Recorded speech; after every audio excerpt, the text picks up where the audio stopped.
बहुजन समाज की बेटी है। अगर यही बेटी किसी पंडे पुजारी या अन्य समाज की होती तो आज दिल्ली की रोडों पे खचाखच जाम लगा होता, दिल्ली की सड़कें जाम हो गई होती और सरकार घुटनों के बल आकर वहां पर प्रशासन के खिलाफ कड़ी कार्रवाई कर इस बेटी के पक्ष में भी उतरना होगा, क्योंकि साथियों घटना तो घट चुकी है, लेकिन जो दरिंदे हैं उनको फांसी के फंदे तक पहुंचाना इस बहुजन समाज के लोगों का काम है। क्योंकि ये सरकारें और ये कानून व्यवस्था आज इतनी खोखली हो चुकी है कि ये सिर्फ और सिर्फ स्वर्ण लोगों के बारे में तो सोच लेते, लेकिन पास में ही रहने वाली वाल्मीकि समाज की विधायिका डिप्टी स्पीकर राखी बिरलान उसके कानों पर अब तक जूं नहीं रहेंगे।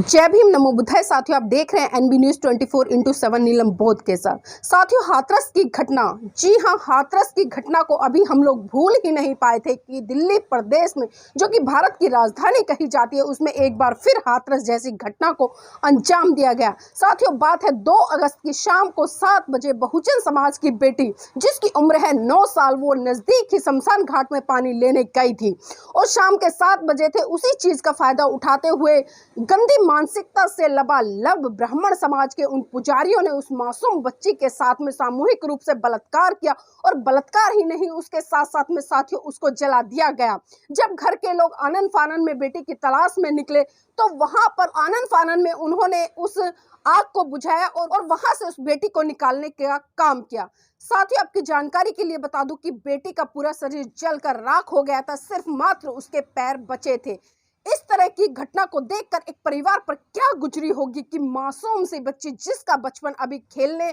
लायक था और उस बच्ची के बचपन को इतनी बुरी तरह से गंदी मानसिकता के लोगों ने अपनी हवस के शिकार के कारण रोंद दिया। शर्म आती है आज ऐसे लोगों पर जो इतनी गंदी मानसिकता रखते हैं और एक मासूम बच्ची को भी अपने हवस का शिकार बनाने से नहीं चूकते हैं। साथियों साथ साथ मैं ये भी कहना चाहूंगी कि इस घटना को 2 दिन बीत चुके हैं, लेकिन अभी तक दिल्ली सरकार जो कि अरविंद केजरीवाल हैं बड़ी बड़ी बातें करते हैं और उसी के साथ साथ में दिल्ली महिला आयोग की अध्यक्ष स्वाति मालेवाल जी अभी तक उनके कानों पर जूं नहीं रहेंगी है। साथियों बड़े आश्चर्य होता है कि जिस बहुजन समाज ने इतनी भारी तादाद में वोट देकर इस दिल्ली सरकार में अरविंद केजरीवाल जैसे व्यक्ति को स्थापित किया, आज वही अरविंद केजरीवाल ऐसी घटनाओं पर आंख मूंद कर बैठा है। और इसके पीछे कारण क्या है साथियों, मैं बिल्कुल आपको स्पष्ट कर दूं। पीड़ित बेटी एक दलित परिवार से आती थी और उसका परिवार बहुत गरीब है, तो इन्हीं से आप समझ सकते हैं कि जो दिल्ली सरकार है, दिल्ली सरकार की जो महिला आयोग की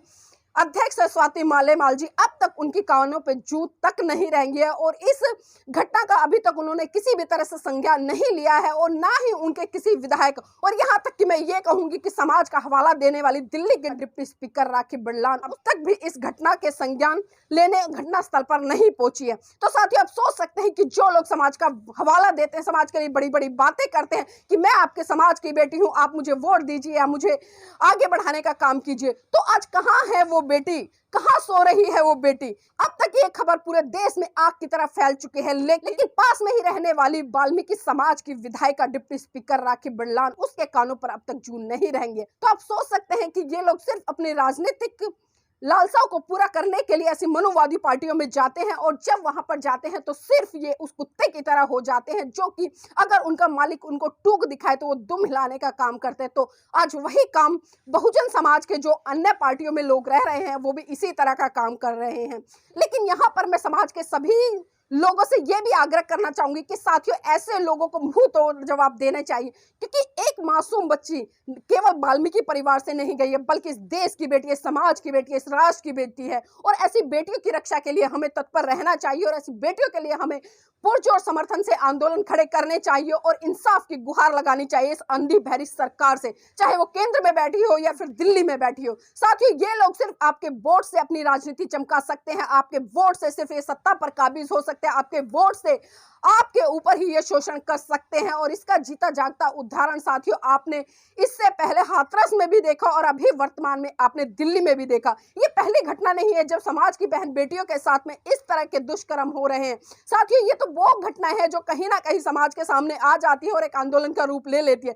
लेकिन और भी न जाने कितनी ऐसी घटनाएं हैं जो पुलिस प्रशासन की फाइलों में दबकर रह जाती हैं, वो मुंह तक नहीं खोल पाती। इसलिए मैं समाज से अपील करूंगी साथियों, ऐसे लोगों को जब वोट का समय आता है तो इनके गाल पर तमाचा मारकर आपको जवाब देना चाहिए और इनको अपना बहुमूल्य वोट बिल्कुल भी नहीं देना चाहिए। और मैं यहाँ पर बहुजन समाज के सभी साथियों से अपील करूंगी साथियों, इन गंदी सरकारों के खिलाफ आंदोलन खोले और इनको समय समय पर मुंह तोड़ जवाब देते रहे। साथियों, आपको फिर एक बार से जिस तरह से आपने हाथरस की बेटी के लिए आंदोलन किया, अपनी आवाज को बुलंद करने का काम किया और इस सरकार को घुटने टेकने पर मजबूर किया, उसी तरह से आपको फिर से इस बहुजन बेटी के लिए दिल्ली सरकार के खिलाफ आंदोलन खोलना पड़ेगा। क्योंकि साथियों, आप भूले नहीं होंगे निर्भया कांड को, भली भांति आप परिचित होंगे कि किस तरह से सर्व समाज के लोग रोडों पर उतर कर आए थे, किस तरह से उन्होंने अपनी आवाज को बुलंद करने का काम किया था और उस समय आम आदमी पार्टी भी बढ़ चढ़कर इसमें सहयोग कर रही। लेकिन विडंबना यह है कि साथियों, जब बहुजन समाज की बहन बेटियों के साथ में इस तरह के दुष्कर्म होते हैं तो ये मनुवादी सरकारें आंख बंद कर मुंह बंद कर और कान बंद कर एक कोने में छुपकर बैठ जाती है। इनके मुंह से बिल्कुल भी आवाज नहीं निकलती। जिस तरह से इन्होंने निर्भया केस में उनके परिवार को नौकरी देने का काम किया, उनके परिवार को मकान देने का काम किया, तो इसी तरह से आपको इस बेटी के पक्ष में भी उतरना होगा। क्योंकि साथियों, घटना तो घट चुकी है, लेकिन जो दरिंदे हैं उनको फांसी के फंदे तक पहुंचाना इस बहुजन समाज के लोगों का काम है। क्योंकि ये सरकारें और ये कानून व्यवस्था आज इतनी खोखली हो चुकी है कि ये सिर्फ और सिर्फ स्वर्ण लोगों के बारे में तो सोच लेती है, लेकिन जब बात आती है बहुजन समाज के लोगों की तो उस पर यह तानाशाह बनकर उल्टा उन्हीं को दोषी बनाकर उनको प्रताड़ित करने का काम करती है और करवाती है प्रशासन से। तो साथियों, मैं आपसे उम्मीद करूंगी कि आप सभी संगठित होकर इस आंदोलन को मजबूत करें और जैसे भी हो सके यथासंभव इन सरकारों के खिलाफ मोर्चा खोले। और खासकर जो मगरमच्छ के आंसू बहाने वाली स्वाति मालेमाल है, जो कि दिल्ली महिला आयोग की अध्यक्ष है, और भी बहुत सारी महिलाएं हैं दिल्ली में जो कि बहन बेटियों की रक्षा की बात करती हैं, बहुत सारे संगठन चलाती है, बहुत सारी एनजीओ चलाती हैं। शायद वो महिलाएं आज घर से निकलकर नहीं आएंगी, घर की चार दीवारी में बैठकर बड़ी बड़ी बातें कर लेती हैं। लेकिन साथियों, इसके पीछे सिर्फ एक ही कारण है, क्योंकि ये जितनी भी संगठन महिलाएं चला रही हैं या अन्य पार्टी का प्रतिनिधित्व महिलाएं कर रही हैं, जो बड़ी बड़ी बातें करती हैं, आज वो सिर्फ इसलिए अपने मुंह पर ताला लगाकर बैठी हैं क्योंकि ये बेटी बहुजन समाज की बेटी है। अगर यही बेटी किसी पंडे पुजारी या अन्य समाज की होती तो आज दिल्ली की रोडों पे खचाखच जाम लगा होता, दिल्ली की सड़कें जाम हो गई होती और सरकार घुटनों के बल आकर वहां पर प्रशासन के खिलाफ कड़ी कार्रवाई करती। लेकिन साथियों, आपको सोचना होगा कि ये सरकार कितनी गंदी मानसिकता वाली है और इस सरकार में पल रहे जो विधायक हैं, मंत्री हैं, वो भी कितनी गंदी मानसिकता के।